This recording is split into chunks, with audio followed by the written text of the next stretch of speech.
राष्ट्रवादी कांग्रेस पक्ष के नागपुर शहर अध्यक्ष प्रशांत पवार इन्होंने गुरुवार को बजाज नगर स्थित राष्ट्रवादी कांग्रेस पार्टी विभागीय कार्यालय में पत्र परिषद का आयोजन किया था। इस दौरान नागपुर शहर राष्ट्रवादी कांग्रेस पार्टी की ओर से 19 जनवरी को गांधी गेट महल में प्रभु श्री राम मंदिर की प्राण प्रतिष्ठा के अवसर पर भव्य कार्यक्रम आयोजित किया जाएगा। आजच्या पत्रकार परिषदेला उपस्थित प्रदेशचे उपाध्यक्ष अनिल अहिरकर साहेब, ईश्वर बाळगुदे साहेब, माजी नगरसेवक राजेश माटेजी,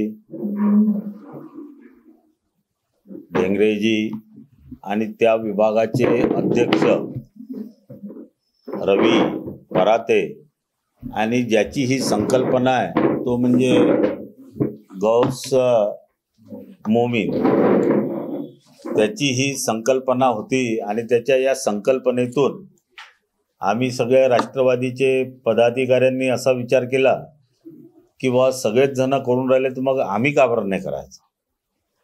आणि म्हणून आम्ही गांधी गेट शिवाजी महाराजांच्या पुतळ्याला एकदम लागून बाजूलाच, म्हणजे महाराजांचा पुतळा सेंटरमध्ये आहे आणि त्याच्या एकदम बाजूला 35 बाय 15 फुटाची रामाची प्रतिकृती आहे, त्यांच्या बाजूला सीतेची प्रतिकृती आहे ती 32 बाय 10 ची आहे आणि लक्ष्मण यांची प्रतिकृती ती 32 बाय ती पण 10 ची आहे आणि 10 फुटाचे हनुमानजी त्यांच्या पायाजवळ बसलेले आहे।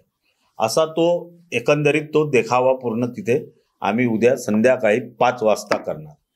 त्याच्या पहिले तिथे एक स्टेजही राहणार आहे, त्या स्टेजवर भजनं राहतील, सुंदरकांड राहील, त्याच्यानंतर वेगवेगळे आम्ही अजून होम हवनचं सुद्धा त्या ठिकाणी करण्याचा एक विचार करतो आहे।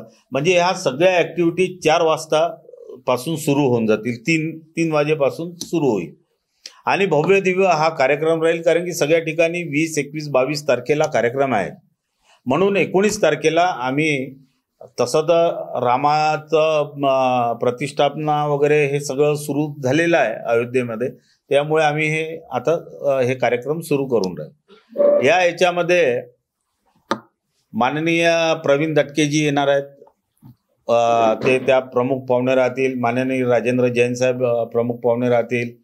पूर्वचे आपला आमदार कुंभारे साहेब राहतील आणि असे अनेक मान्यवर त्या ठिकाणी उपस्थित राहणार आहेत आणि सगळे आमचे राष्ट्रवादीचे सगळे पदाधिकारी, सगळे कार्यकर्ते तिथे उपस्थित राहून हा सोहळा एक वेगळ्याच पद्धतीनं नागपूर शहरात तुम्हाला पाहायला मिळेल, याच्यात काही वाद नाही। कैमरा पर्सन विशाल के साथ रूपा पंडित की रिपोर्ट।